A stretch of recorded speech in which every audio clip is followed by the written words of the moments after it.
Waouh! Mais j'ai de grands cuisiniers chez moi. Hein. Donc je ne me fatigue plus. Waouh! Mais vous avez inventé quoi comme ça?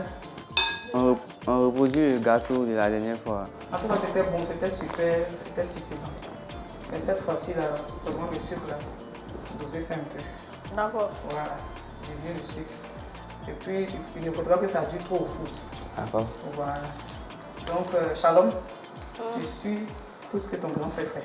D'accord. Là, le jour où il n'est pas là, tu me fais ça propre. C'est bon? Voilà, vous serez de bons maris demain pour vos femmes. Pour ranger tout ça, voilà. On va chez Tata Caro, elle nous attend. Voilà. Voilà. Ranger pour ranger. Dans de nombreuses familles, les rôles sont encore définis selon le genre. Les filles à la cuisine, les garçons au bricolage, mais de plus en plus de foyers décident de rompre avec ces clichés pour promouvoir une éducation plus équilibrée, plus juste, où les enfants, quel que soit leur sexe, apprennent à vivre ensemble dans le respect et la complémentarité.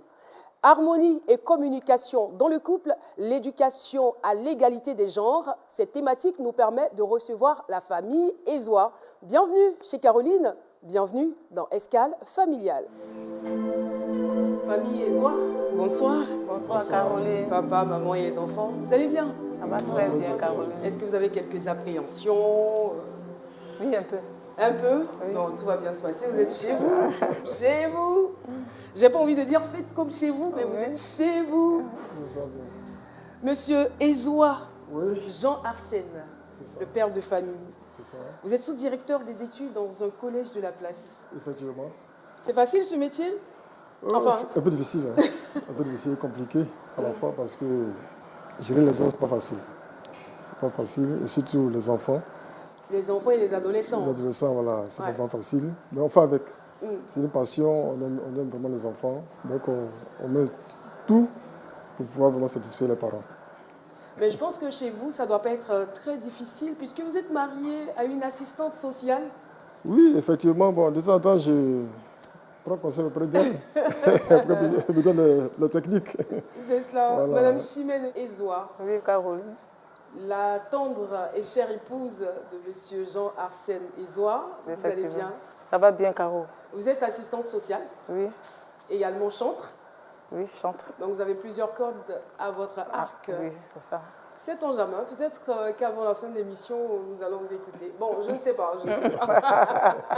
Je ne sais rien. Et puis on a également Grâce juste à côté. Grâce en classe de 3e. Grâce Ezoa. Vous voulez faire quoi plus tard? Je veux devenir avocate Et si je dis pourquoi? parce que c'est un métier passionnant. Un métier passionnant. Oui. Est-ce qu'il y a quelqu'un dans la famille qui exerce ce métier-là? Non, Mais comment vous découvrez j'ai vu ça dans les films. dans les films? Ah, c'était pareil pour moi. J'adorais ces femmes qui parlaient avec grande éloquence. Et je me disais, quand j'étais toute petite, je me disais que je serais une avocate. Mais bon, je me plais quand même dans mon métier. Mais je suis un peu avocate, non? Oui. Avocate des jeunes, Des familles. avocate des familles Oui. également. Donc voilà quoi. J'ai pas raté ma vocation. Non, non, pas du tout. Alors, nous avons également notre très cher ami Emmanuel. Emmanuel, ça va? Ça va? Ah, c'est la voix d'un homme. Hein. Emmanuel, vous êtes âgé de... 16 ans. Vous avez 16 ans et vous êtes en classe de première D. Vous voulez faire quoi plus tard? Je vais devenir chimiste. Ah, chimiste. Pour faire quoi exactement en tant que chimiste?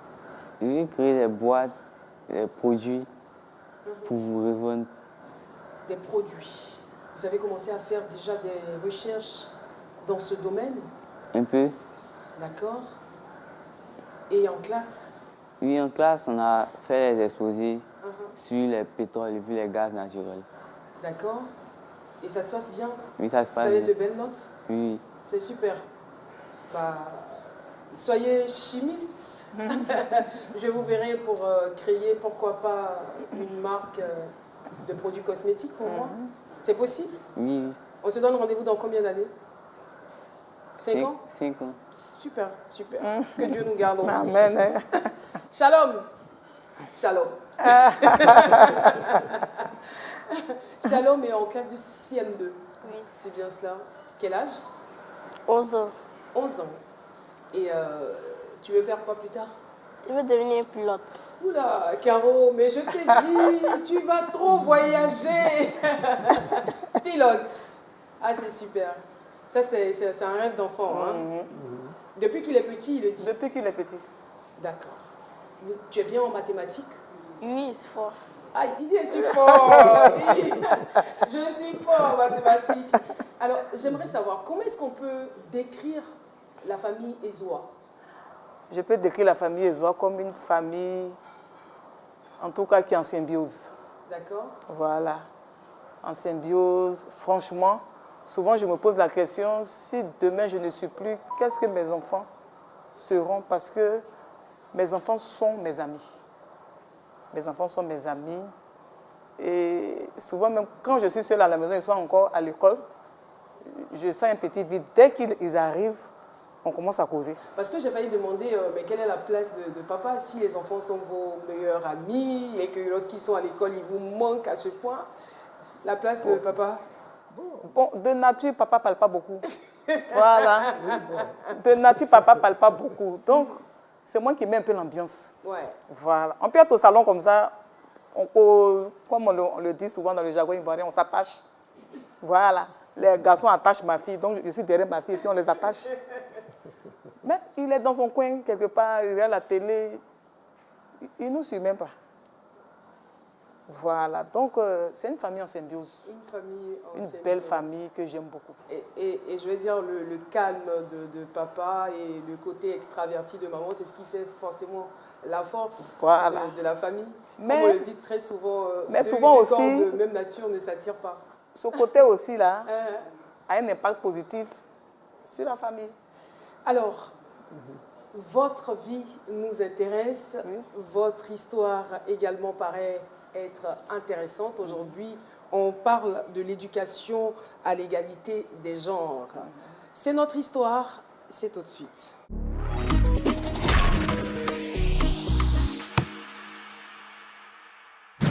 Comme je le disais, on parle avec vous de l'éducation à l'égalité des genres. C'est quand même rare, c'est pratiquement un sujet tabou parce que dans l'esprit des uns et des autres dans la famille, il y a des tâches dédiées aux garçons et il y a des tâches dédiées aux femmes.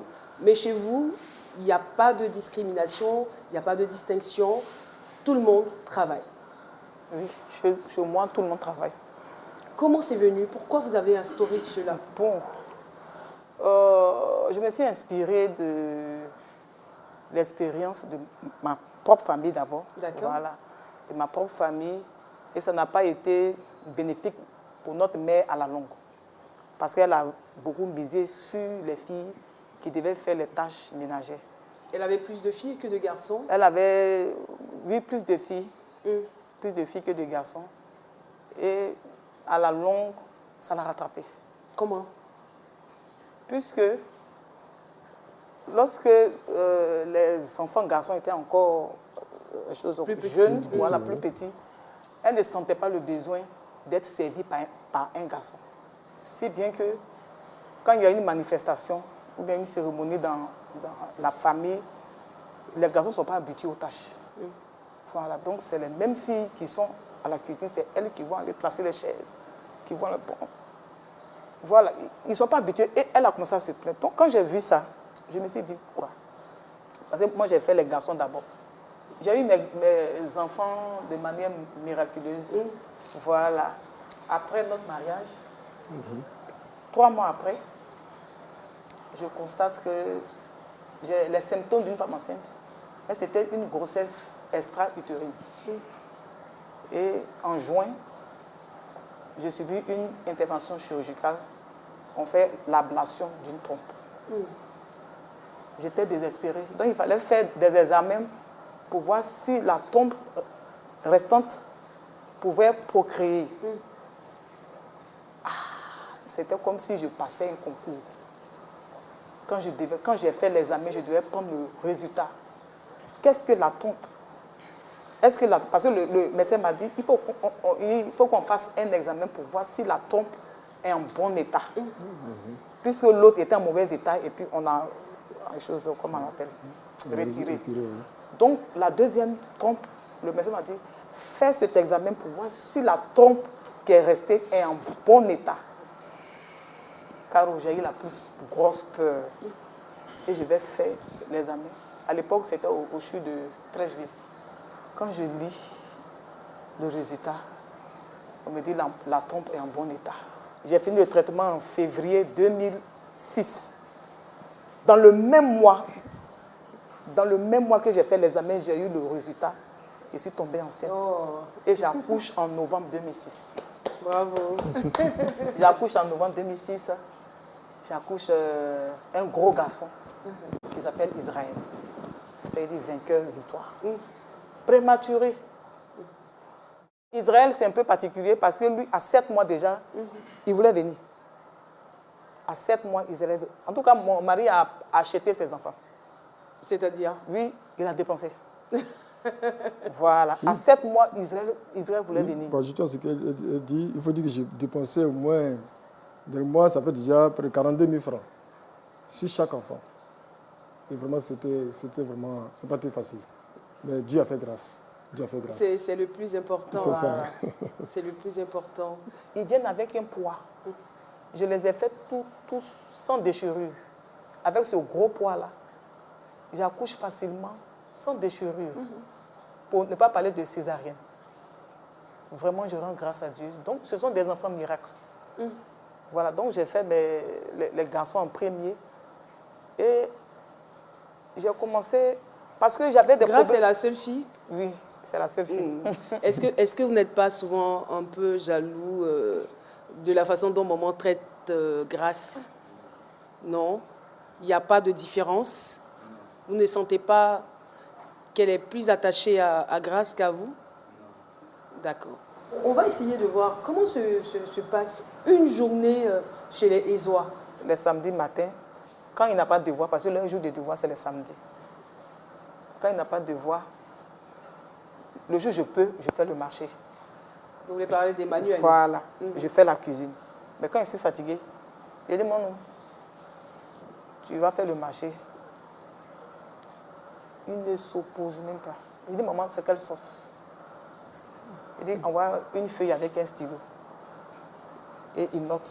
Emmanuel va faire le marché. Oui, il va faire le marché. Je vous assure, Emmanuel cuisine la sauce doublée comme une vraie femme baoulée.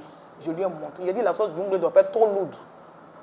Au moment où, c'est-à-dire que tu fais la base de la sauce, quand la viande est presque cuite, tu verses la poudre de doublé dedans. En même temps que tu verses, tu essaies d'étaler pour ne pas que ça fasse des boules. Parce que si déjà c'est déjà lourd, jusqu'à ce que ça cuise, ça sera encore plus lourd. Donc tu fais ça un peu léger. Et une fois, il a réussi. Il avait quel âge en ce moment, quand il a préparé la première fois préparé la sauce à 12 ans, 13 ans. Hein. Wow. 12 ans, 13 ans. Donc il est devenu un doué. Un esprit à la matière. Voilà. Et il aime faire la cuisine. C'est son grand frère même qui lui a donné le courage. C'est lui-même qui était fort en cuisine.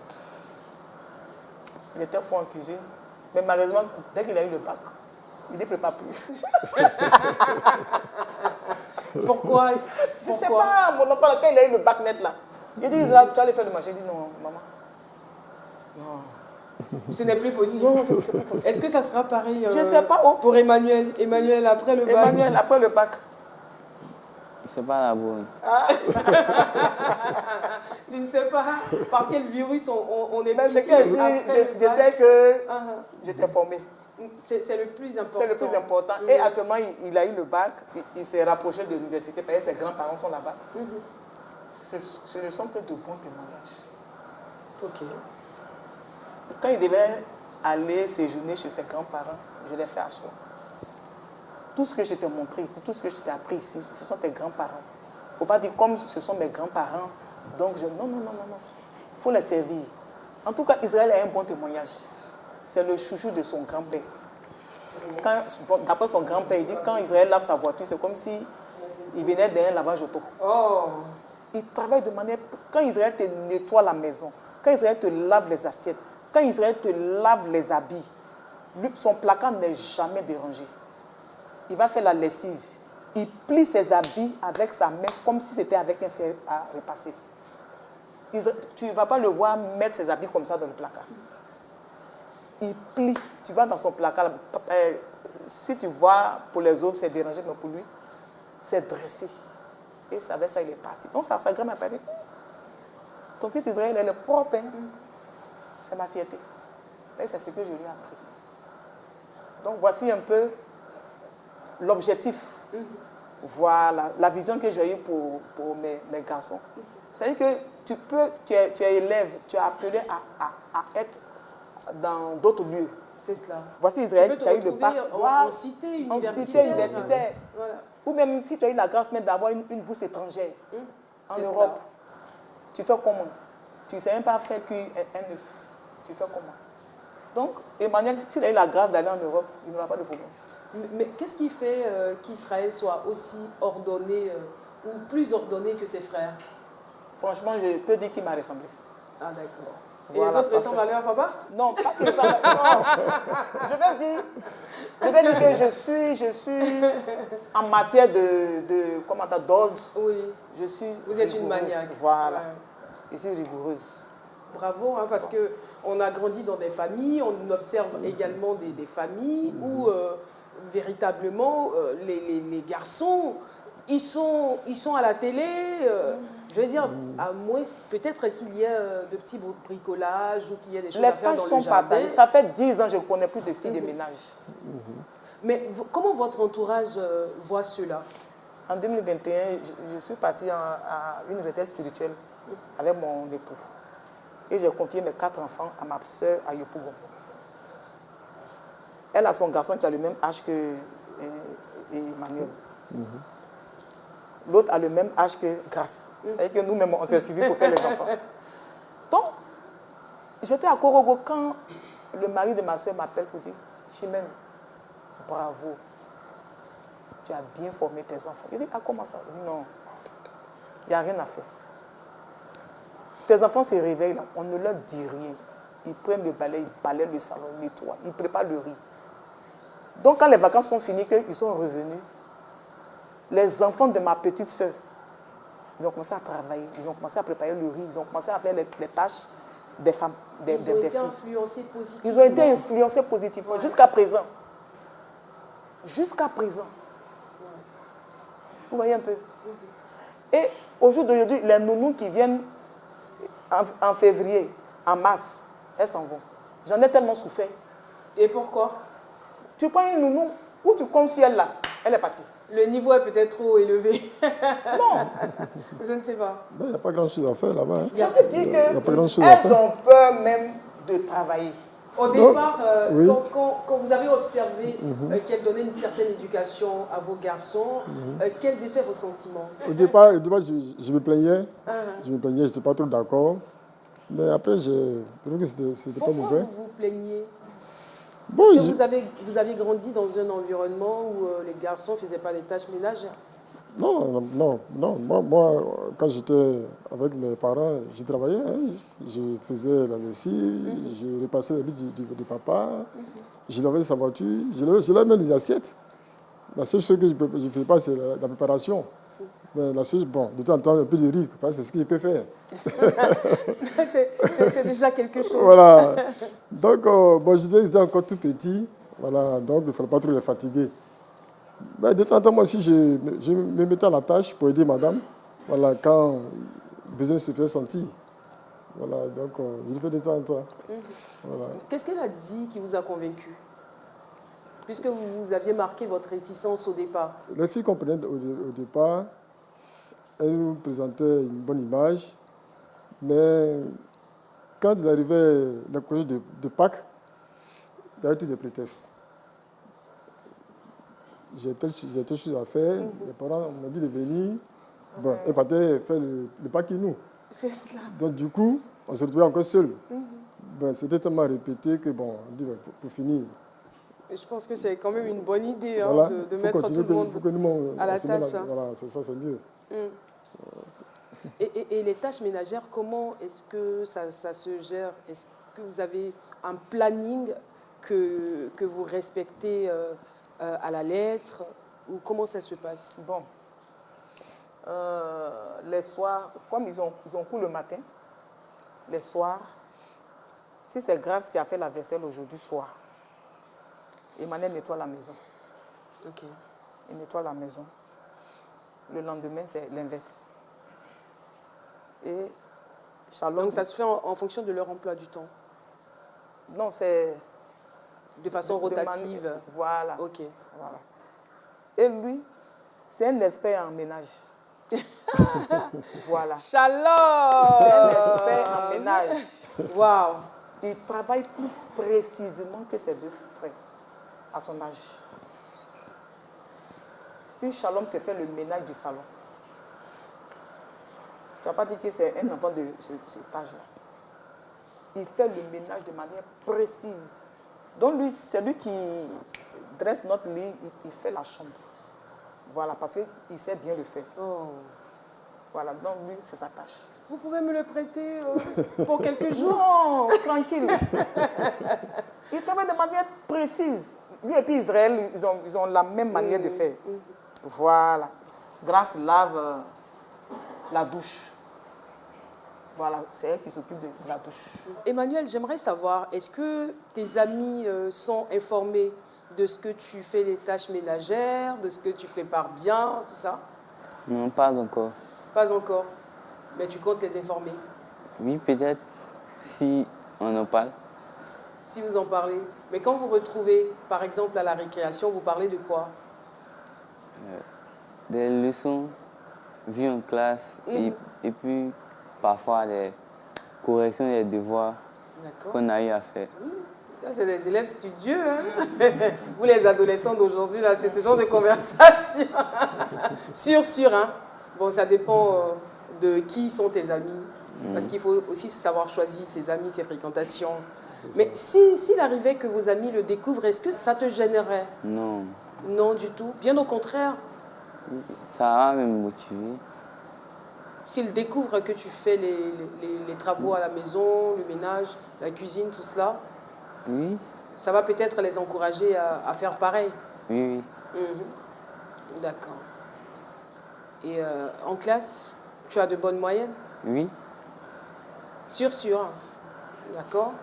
Et notre champion, Shalom. Tu as aussi de bonnes moyennes en classe? Oui. Ok. Tu as quel rang comme ça? Toujours ici parmi les 3 premiers. Oh! Bravo! Toujours parmi les 3 premiers. Et moi, j'aimerais dire que le travail que vous faites à la maison, il est remarquable. Parce que vous inculquez le sens de la responsabilité à vos enfants. Donc, il y a un certain équilibre entre vie sociale, on va dire, et vie scolaire. Donc, il y a forcément un impact. C'est très bien. Et Shalom, qui fait bien le ménage, est-ce que tes amis savent que tu fais le ménage à la maison? Non. Ils ne savent pas? Non. Ouais. Ça va te déranger s'ils l'apprennent? Non. Non, ça ne te dérange pas? Mais comment vous vous sentez lorsque maman vous demande de faire ces tâches-là et le fait qu'elle vous ait formé à cela? Vous en pensez quoi réellement? Est-ce qu'intérieurement, vous ne vous dites pas, maman, même elle exagère souvent? Des fois, il me dit ça, mais après, après ça passe. Il faut que maman nous partage son secret. Comment on fait pour transformer ses enfants comme ça? Bon, Parce que il faut le faire beau. aussi avec tact. Ouais. Il faut le faire avec tact. Et si tu veux employer la rigueur, je peux venir comme ça et dire, bon, qui va me faire une bonne sauce au poivroisson? J'ai mon fils là, il s'appelle Emmanuel. Tout à l'heure, il va aller au marché, il va me faire une bonne sauce. Et ça le motive. Et ça va, il fait la sauce tranquille. Au moment où il va boire dedans, la sauce est prête. Voilà. C'est-à-dire qu'il ne faut pas, c'est pas tout le temps qu'il faut être dur envers les enfants. Même leurs résultats scolaires. Je cause avec eux, je les aide à faire les devoirs. Même Charlotte m'a dit, maman, toi-même, quand on te pose question, là, tu réponds à tout. Tu as toutes les réponses. Connais tout. Je suis partie à l'école aussi. Voilà, on traite les devoirs ensemble. Comme j'ai fait une série A, si c'est les scientifiques, là C'est compliqué. Mais les séries A, je les ai dans les dissertations, un peu d'anglais, un peu d'allemand, je les ai. En tout cas, je les booste, franchement. Et Emmanuel, déjà, il en première. C'est ce qu'il a fait à Israël. Tu es fort. Et c'est ce que tu es fort. Parce que souvent, il ne faut pas blâmer les enfants. Les études ne sont pas faciles. Papier, là, ce n'est pas facile, Caro. Ce n'est pas facile. Donc, quand tu vois que l'enfant n'a pas de bons résultats, il ne faut pas le blâmer. Encourage-le, mon fils. Fixe-toi un objectif. D'ici à tel nombre d'années, tu dois pouvoir finir tes études. Tu travailles. Tout ce que tu veux payer, tu vas payer. Si tu veux payer iPhone qui coûte 200 000, tu vas payer. Mais c'est maintenant que tu dois préparer ça. Dans le bac, là, tu dois l'avoir. Un seul coup. Parce que plus tu reprends, tu es encore plus, comment on appelle, stressé. C'est cela. Donc, c'est mieux d'avoir le bac D'un trait. Et j'avoue que quand Israël a eu le bac, ça a motivé son frère. Il avait la rage aussi d'avoir le passé. Il a vu comment on le traitait, les cadeaux qu'il a eus, comment il est devenu grand garçon. Voilà, il est devenu grand garçon. Il peut décider de ne plus faire le ménage. Ses oncles étaient contents de lui, ses tantes, tout le monde était content de lui. Oui. Voilà, donc, où Israël a eu le bac, lui, il a eu aussi le BPC ensemble. Donc en seconde, il a fait une classe de seconde pas possible. J'ai senti que l'enfant, en tout cas, il voulait suivre les traces de son grand frère. Monsieur Ezoa, quels sont vos rapports avec vos enfants? Bon, comme elle vient de le dire, ils sont beaucoup avec leur maman. Hein. Oui. Moi, je suis quelqu'un, le matin, quand je me lève, je suis parti. Quand je descends, je fais mes petits combos en parenthèse quelque part. Et papa est celui qui sort l'argent. Papa, j'ai besoin de ceci, j'ai besoin de cela. On fait ce qu'on peut faire. C'est le sponsor. Puis je suis scientifique. Je les ai dans ce sens, voilà. Vous avez fait Une série scientifique. Une série scientifique, voilà. Donc vous les aidez, c'est vraiment équilibré. C'est ça. En tout cas, bravo pour cette belle éducation que vous avez donnée à vos enfants. Moi, j'en suis tellement émerveillée. Nous allons à présent changer de cadence. Le moment est donc venu où un membre de la famille va se livrer à une séance de questions-réponses sans faux fuyant. Il y a de la dictature dans cette rubrique et j'adore. C'est vrai que je demande qui souhaiteriez-vous voir au fauteuil blanc, mais le dernier mot me revient. Emmanuel, qui souhaites-tu voir au fauteuil blanc? Papa. Shalom? Moi, je voudrais voir papa. Grâce? Qui souhaitez-vous voir au fauteuil blanc? Moi, il n'y a pas de... Alors, cette fois-ci, on va parler de démocratie. Donc, la majorité va l'emporter. Papa sera au fauteuil blanc.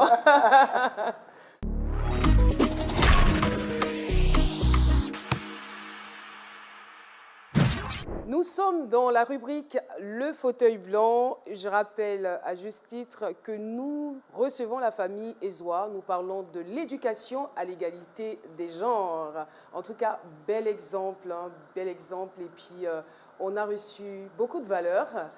Mais ça, c'est une rubrique que j'aime. Je ne sais pas, mais j'ai un penchant particulier pour cette rubrique-là parce qu'elle a quelque chose de spécial.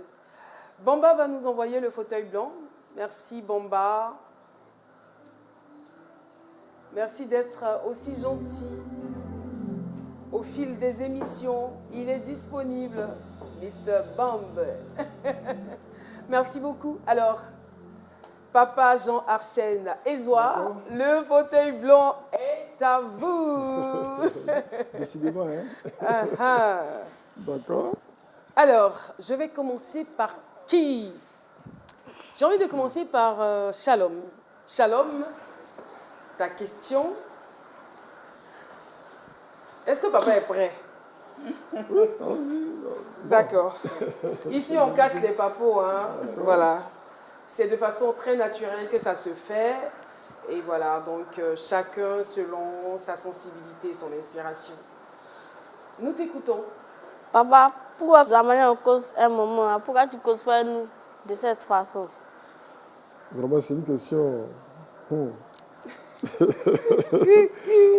une réponse vraiment pour vous satisfaire. Hein? Bon, je peux dire que je n'ai pas trop le temps. Voilà, je suis tout le temps de travailler, en train de faire des recherches. Et bon, présent à maman, c'est pas si mauvais. Mais de temps en temps, quand on se réunit pour la prière, donc ça peut aller aussi. Donc là, comme c'est une remarque, j'ai fait l'effort de causer à vous. Voilà, sinon, de temps en temps, on cause. Voilà, mais c'est très bref. Ouais. C'est bref. Ouais. Comme de nature, je n'ai pas trop parlé. Voilà, c'est un peu ça. C'est un peu ça. Grâce. Tu es satisfait de la réponse de... Ça va? Ça peut aller? D'accord. Grâce, c'est ton tour. Papa, pourquoi tu ne nous parles pas de ton enfance? Bon. Question. Oui, vraiment. Pourquoi papa ne parle pas de son enfance? Je suis timide. C'était dû à quelque chose de précis? Non, bon, c'est ma nature. Hein. C'est ma nature. Et puis, je suis quelqu'un de très serviable. Mes parents ont dû dire, hein, je ne parle pas, je suis serviable. Et puis, bon, je suis très, très respectueux. Voilà. Donc, c'est l'éducation que j'ai reçue de mes parents par rapport à notre dernier garçon qui était très, très, très turbulent. Mais moi, j'étais beaucoup calme. Voilà. Et je le suis encore. Et bon, c'est tellement que je suis né avec. Je suis né avec. C'est-à-dire que Dieu a voulu que je sois comme ça. Pour équilibrer les choses. Voilà, hein? pour équilibrer les choses. Voilà. Donc, c'est un peu ça. Mais est-ce que ça va changer? Est-ce que ça va changer à partir de maintenant? Est-ce que vous allez faire des efforts? On va essayer. On va essayer. Parce que vous êtes quand même dans le domaine de l'éducation. Oui. Je suppose que lorsque vous êtes à l'école avec les jeunes gens, vous leur parlez de façon régulière. Oui. Bon, là, c'est autre chose. En quoi est-ce que c'est différent? Ouais, moi, le bruit. Chaque fois, on tombe à mon bureau, monsieur, il y a quelque chose, il y a ceci, il y a cela. Vraiment, toujours, il faut régler les affaires externes et internes, entre parents et enfants, entre parents et parents. Vraiment, c'est pas facile. Mais en tant que peut-être doyen, je donne un peu les conseils qu'il faut. Voilà, aux enfants, aux parents, comment ils doivent se tenir, se conduire pour pouvoir avoir ce qu'ils pensent avoir. Je suppose que le rythme là-bas à l'école est tellement dense que lorsque vous rentrez chez vous, vraiment, très vous avez accéléré. juste besoin d'un peu de calme. Quoi. Très accéléré. Ouais. Ouais, mais quand je filme, quand j'arrive à la maison, je lutte en même temps. Parce que c'est très dense, très accéléré, vraiment, c'est pas facile. Ouais. Pas facile. Mais malgré tout cela, il y a un besoin. C'est ça. D'accord.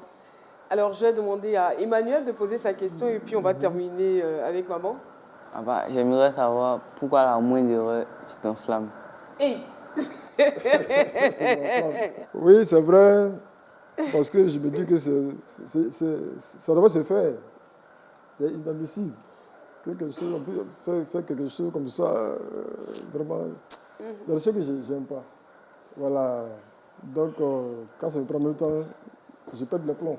Je pète le plomb. Bon, après, je me ressaisis, puis bon, on continue, quoi. C'est cela. Voilà. Le bâton et la carotte. C'est ça. Vous avez beaucoup de douceur, beaucoup de moments tendres avec maman, donc il faut équilibrer un peu les choses. C'est ça. C'est bon? Alors, maman, on termine avec vous pour le fauteuil blanc. Bon, Questions ou doléances, tout ce que vous voulez. Bon, il faut dire que M. Joa, c'est un père très aimant. D'accord. Voilà. Une fois, il m'a dit, bon, je veux dire d'abord aux enfants que, pas parce qu'ils ne causent pas vous qu'ils ne vous aiment pas. C'est quelqu'un qui m'a aidé franchement dans l'éducation. Quand les enfants étaient bébés, on a élevé nos enfants ensemble. Voilà. Et il est vraiment serviable. Il a servi ses enfants et continue de les servir. Il est très amour. Il ne parle pas, mais il est beaucoup amour, il est beaucoup aimant. Il m'a dit quelque chose qui m'a vraiment touchée. Il est venu du travail une fois et puis il est descendu. Il dit, où tu vas? Il dit, non, je vais faire dépôt à Israël parce que je ne veux pas qu'il manque d'argent. Ça m'a touché. Je ne veux pas qu'il manque d'argent. C'est quelqu'un qui a aimé ses enfants et qui les aime. Un enfant va dormir au salon. Eux tous là, il les a soulevés. Mais sa manière de soulever l'enfant pour le mettre sur son épaule, pour aller le faire coucher dans la chambre, avec plein d'amour. Vraiment, c'est des choses qui m'ont touchée. Voilà. Donc, je peux dire que vraiment, j'ai la paix dans mon foyer. Le reste va venir après. Ce que je n'ai pas encore reçu va venir après. Mais ce côté-là, c'est quelqu'un qui est très simple. Tout ce que tu lui donnes à manger, il mange. Il n'est pas exigeant. Voilà. Donc, c'est ce qui m'a marqué chez lui. Mais, il y a un mais. Il y a un mais. Ça allait trop beau pour être vrai. Voilà. Il y a un mais. C'est vrai que Dieu ne met pas deux personnes qui se ressemblent ensemble. Parce que je me souviens, dans nos premiers mois de mariage, il y a une de ses tantes qui m'a dit, ma fille, j'espère que tu es choquée, hein, parce que mon fils là, il ne parle pas. J'espère que tu es choquée. Donc, moi, je ne le connaissais pas. Donc, dans les premiers jours de mariage, un soir, on est assis. Quand vous dites je ne le connaissais pas, ça veut dire quoi exactement? Je ne le connaissais pas. On venait à peine de se marier. Ok. Voilà. Il faut vivre ensemble pour se connaître. C'est cela. Donc, on venait à peine de se marier. Donc, on est assis là. Je parle, il est assis là, il ne parle pas. Je parle, il ne parle pas. Je parle, il ne parle pas. Donc. Après, il a ouvert sa bouche. J'ai dit, attends. Toi, depuis tenter de parler, tu n'es pas encore fatigué de parler. Depuis ce jour-là. C'est ce qu'il me dit. Ça, c'est au début du mariage. Oui, au début du mariage, là. Il dit, oui. C'est quoi, c'est tombé. Il dit, toi, attends. Depuis tenter. Je parle, il ne parle pas. Je raconte une histoire, je finis, et pas une autre histoire. Je parle. Il dit, mais donc toi-même, depuis tenter de parler, tu n'es pas encore fatigué de parler. Et ça a été quoi votre réaction? J'ai été choquée. On dit les grandes douleurs sont miettes. Depuis ce jour-là, je suis dans mon coin. Mais il y a un mais. Et toujours je lui parle de ça. Moi, si demain mon père ne vit plus, je sais ce que je vais retenir de lui. Mais qu'est-ce que tes enfants vont retenir de toi? Qu'est-ce que tes enfants vont retenir de toi? Les enfants ne connaissent pas leur village. Chaque fois, je dis ça. Son village est à Bassam, tout près ici. Ces enfants ne connaissent pas leurs origines. Mais on ne peut pas fourrer son nez dans le travail. Tes enfants ne connaissent pas ton village. D'où tu es sorti pour venir à Abidjan. Tout est Abidjan. Toujours je dis, c'est Bassam, tout près ici. Prends tes enfants, allons saluer. Même si les matriarches, les patriarches ne vivent plus, mais au moins il y a un petit noyau qui est là. Prends les enfants, ça fait plaisir. Car son petit frère qui était à Paris, les vacances dernières, avec sa femme blanche de surcroît, il est venu à Abidjan. Il est parti en famille à Bassam. Toi qui es à Abidjan ici, là, tu n'as jamais mis pied. Depuis que tu t'es marié, ça fait 20 ans de mariage. Tes enfants ne connaissent pas. C'est-à-dire que s'ils ont vu Bassam, peut-être c'est en passant. Ou bien à la plage. Mais pour dire, voici ma maison familiale, là, tes enfants ne connaissent pas. Donc vous voulez faire une doléance. Voilà. Que cette situation puisse changer. Donc j'ai parlé dans le secret quand aujourd'hui, là, c'est tout le monde devant entier. toute la nation. Oui, parce qu'on est suivi Tout à le monde travers entier le te monde. regarde. Ouais. Et franchement, ça me peine. Merci. Est-ce qu'il y a une situation particulière qui vous empêche d'envoyer vos enfants au village? Bon, non, pas une situation qui puisse m'empêcher il y avait les enfants au village. Il faut dire que j'ai un peu hérité ce genre de choses Par le passé. par le passé. Donc, dans le passé, j'ai vécu avec mon père et mon père n'a jamais voulu qu'on se détache de lui. C'est-à-dire qu'on était toujours avec lui jusqu'à ce qu'aujourd'hui on soit mariés. Tout le monde, tous les enfants. Même aller chez un parent, des oncles, tout ça. il n'a jamais voulu ça. Donc, peut-être c'est ce comportement que j'ai dû hériter de mon père. En tout cas, c'est pas un très bel héritage. Bon, comme je l'ai dit, je vais faire l'effort de pouvoir satisfaire les différentes doléances. Et puis bon, chacun va s'y bénéficier. Israël et puis Emmanuel connaissent mon village. Emmanuel connaît mon village paternel. Vous êtes d'où? Divo. De Divo. Emmanuel connaît mon village paternel, connaît mon village maternel. Israël pareil. Parce que l'année où ils ont eu leur examen, les grands-parents sont partis avec eux. Ça fait plaisir. Lui-même, sa maman est bêtée. Les parents de sa maman, mais ils ne cherchent même pas. Bon, même si tu n'as pas, au moins, il faut parler de toi à tes enfants. Oui.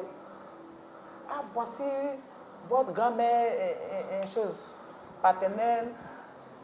Bon, même si elle ne vit plus, au moins, il faut son histoire, c'est important. C'est important. Son histoire, elle est de Gagnoa, voici son village, je suis née ici, voici comment j'ai grandi. Moi, mes enfants connaissent tout de moi. C'est important. Même si on dit que tu ne parles pas, mais à partir du moment où tu commences à faire les enfants, là, vraiment, il faut te surpasser. C'est ça. Voilà, donc... Heureusement, escale familiale, parce que tout ça sera rattrapé. Voilà. Donc, c'est ce que je lui reproche. Il n'a qu'à faire. Tu dis, quand on est assis au salon, le monsieur a croisé ses pieds comme ça. On entend derrière la télé. On entend de causer, on rit aux éclats. Hein. Ce n'est pas son problème. Pendant 20 ans. Non, ça suffit. Ça va changer. Donc, j'espère qu'il va changer. Parce qu'on va revenir ici. Ah. De toute façon, c'est chez vous ici. Donc, il n'y a pas de souci. Alors, je ferai des efforts. Comment s'est passé votre fauteuil blanc?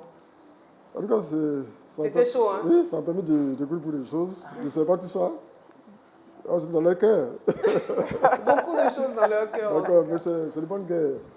Ça me permettra de vraiment mettre un peu de mon vin et puis essayer de vraiment régler ce qu'il faut régler pour le bonheur de la famille. Oh. Merci beaucoup, merci.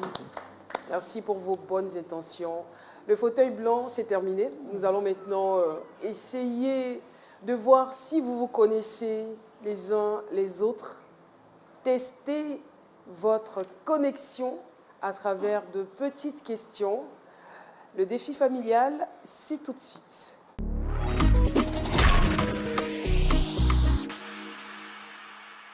J'ai une série de questions. Nous sommes dans le défi familial. Donc, une série de questions et j'attends de belles réponses de votre part. Alors, quelle est la chanson préférée de maman? Yahweh, merci. Yahweh, merci. Est-ce que maman le confirme? C'est d'ailleurs le titre de mon dernier single. Ah, d'accord. Vous pouvez le fredonner un peu? Un tout petit peu? Yahweh, Yahweh, Yahweh, merci, oh. Yahweh, Yahweh, Yahweh, merci, oh. Pour mes enfants, je te dis merci. Pour ma maison, je te dis merci, oh. Merci à vous, en tout cas. Bravo. Ça va? Tu veux me dire quelque chose? Tata, s'il te plaît, est-ce que je peux partir dormir? Tu as sommeil? Tu as sommeil, d'accord. Monte en chambre. Oh là là, il est un peu fatigué. D'accord. Alors, je vais demander aux enfants, quelle est la première chose que papa fait quand il se réveille? Il prie. Il prie. Bonne réponse, je suppose. C'est ça. D'accord. Est-ce que quelqu'un connaît un surnom d'enfance de papa? Non. De papa? Oh, Aski. Aski. Aski de la Nove. Complète. Et pourquoi on l'appelait comme ça? Bon, c'est un surnom. C'est mon petit frère qui m'a donné ce surnom-là. C'est le troisième. Le troisième, non? Quatrième. Le quatrième. En fait, on était ensemble à Boaké. Et on est à Korogo. Et il m'est arrivé souvent d'aller chercher la patate. D'accord. Voilà, en brousse là. Donc un jour, je fouillais quelque part. On avait faim. Donc je fouillais et puis j'ai vu une patate sous la terre. Donc j'ai déterré. Puis l'autre dit Aski Donaldo. C'est comme si je cherchais de l'or. Ah, d'accord. Donc vraiment, c'est resté sur moi. Donc on fait Aski Donaldo. C'est très bien, c'est très bien. Au moins, on a un pan de votre histoire. Alors, quelle est la plus grande qualité d'Emmanuel? Je m'adresse à vous. Emmanuel, c'est quelqu'un, il bosse beaucoup. Il aime beaucoup étudier. Voilà. Il est studieux. Il est studieux. Il faut dire qu'il était déjà en première. Il dort tard, souvent à minuit, 1h du matin. Toujours en train de faire des recherches.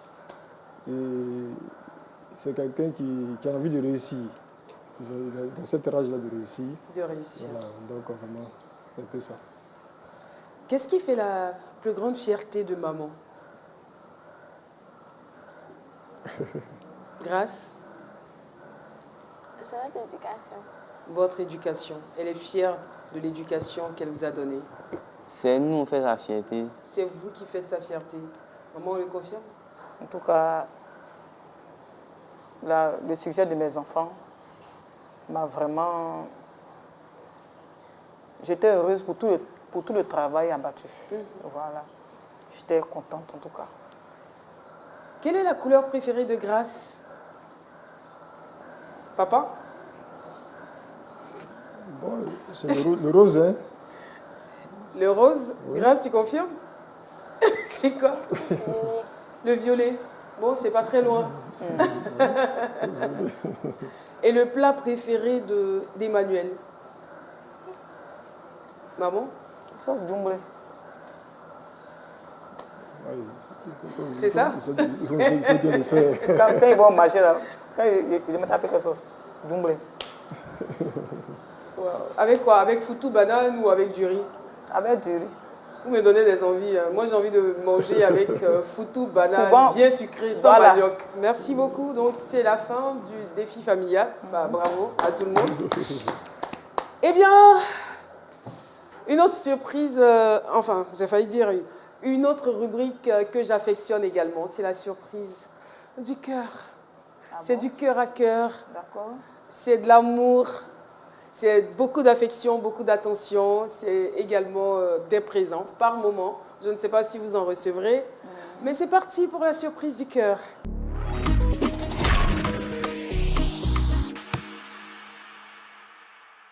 Nous sommes donc dans la surprise du cœur et je vais demander à Monsieur Ezoa de venir se tenir là et de nous faire la plus belle déclaration d'amour qui n'est jamais faite à son épouse.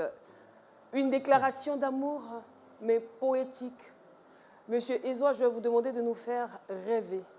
Vous allez tout au fond de votre cœur retirer ce qu'il y a de meilleur pour votre épouse. Je sais que ce n'est pas forcément un exercice facile, mais pour l'amour que vous avez pour votre femme, pour tout ce qu'elle a accompli, je pense qu'elle le mérite bien.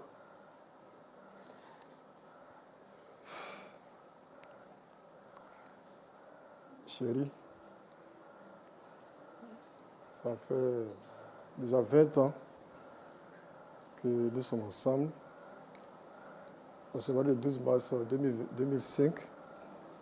Et le 12 mars dernier, on a fêté nos 20 ans de mariage.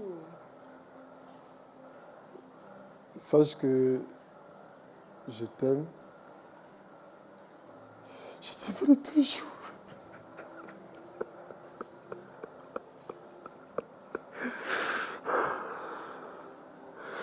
Tu m'as supporté, malgré mes défauts. Ça a toujours été à mes côtés. Il m'a toujours soutenu. Je ne t'ai jamais appelé par ton nom. Je t'ai appelé Chou. C'est la femme que Dieu m'a donnée. Quand je vois des familles où monsieur et madame divorcent, mais toi, tu as accepté d'être avec moi, malgré tout ce que j'ai pu te faire. Chou, je t'aime. Et je t'aimerai toujours. Sache que Dieu nous a unis et c'est pourquoi.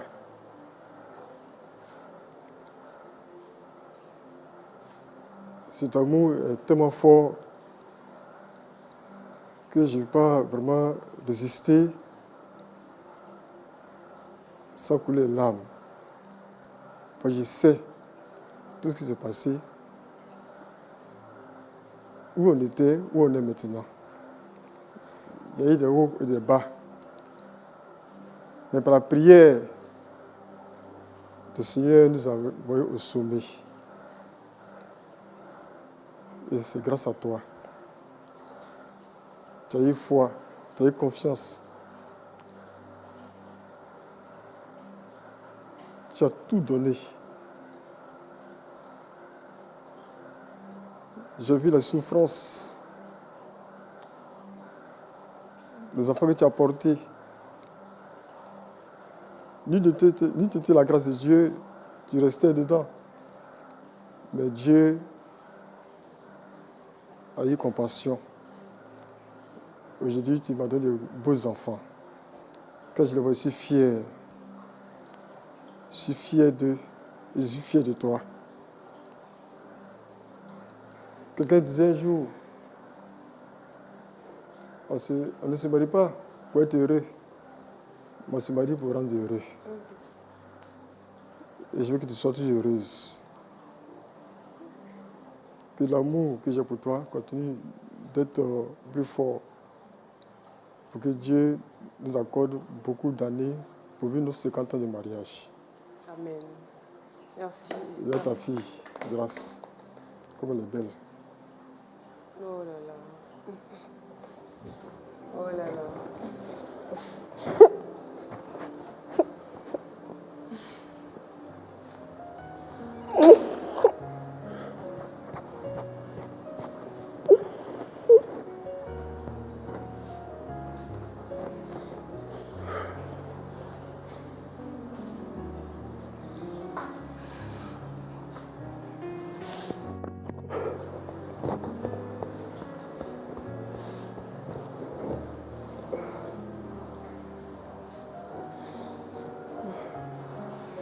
Merci beaucoup.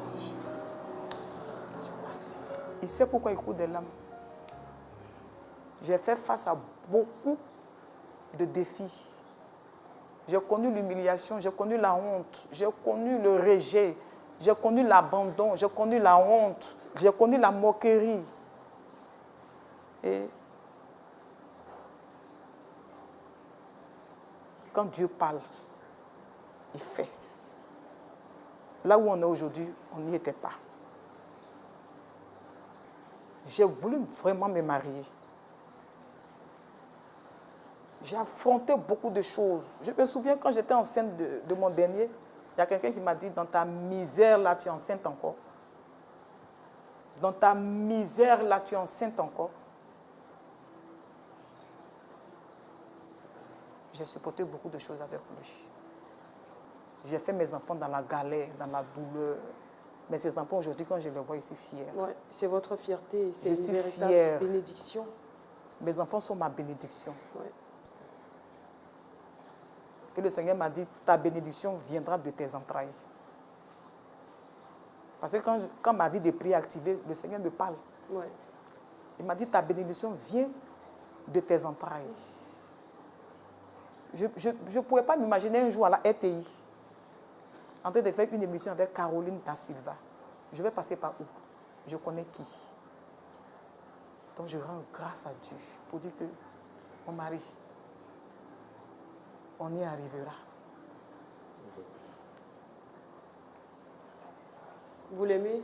Ils seront étonnés de te voir. Est-ce que vous aimez votre mari? Je l'aime. Oh là là, je voulais l'entendre. Voilà. Merci beaucoup. Merci. Restez là. On a quelque chose pour vous. Vous êtes tellement adorables. J'ai juste envie de dire aux enfants, applaudissons les parents, quoi. Je vais donc demander à Jennifer qui va nous rejoindre. Nous avons donc prévu pour vous, Wow. madame, un mini four électrique. Waouh. Voilà, c'est pour vous, cadeau de la RTI. Nous allons donc offrir aussi à papa des livres. Vous pouvez le poser, hein, vous pouvez le poser, il est un peu lourd. C'est pour vous, c'est le cadeau de la RTI, mini four électrique. Et puis on a prévu des livres pour papa, voilà. Donc 100 trucs pour améliorer vos relations avec les ados, Merci beaucoup. au potentiel précoce. Et si on réinventait l'éducation des garçons. Et puis, on a également un don de parfum. Voilà, donc ça va servir aux enfants et à toute la famille. Un don de parfum de la boutique Radiance de Amina Kounté. Amina Kounté, boutique située à Yopougon, à Nador, partenaire de l'émission. En tout cas, merci, merci. Oh là là, merci infiniment. Nous avons passé un agréable moment merci à la en RTI. votre compagnie. Merci à vous surtout. Merci pour ce partage d'expérience. Oui. Vous ne savez pas combien votre expérience, votre parcours et ce que vous vivez, ce que vous avez donné comme éducation à vos enfants va servir à d'autres familles. Merci infiniment. Merci. Vous êtes une brave femme, vous êtes forte et vous avez un merveilleux époux qui vous aime énormément. Merci beaucoup. Merci à vous les enfants également. Emmanuel, merci de faire la fierté de tes parents. Grâce, toi aussi, merci d'être des adolescents modèles, des adolescents exemples. Merci. Et on prie Dieu que vous puissiez vous réaliser, que vous réalisiez bien évidemment vos rêves. Escale familiale est pratiquement terminée. L'harmonie naît là où l'égalité devient une habitude. La famille Ezoa nous l'a montré. En partageant les tâches, on renforce les liens et on élève des individus libres et responsable. Un bel exemple de complicité. Merci, merci beaucoup. Nous espérons que cette histoire vous a touché, inspiré et édifié. Si c'est le cas, on se donne rendez-vous le samedi prochain pour un autre numéro d'Escale familiale. Que Dieu vous bénisse et merci infiniment de nous faire confiance. Bye.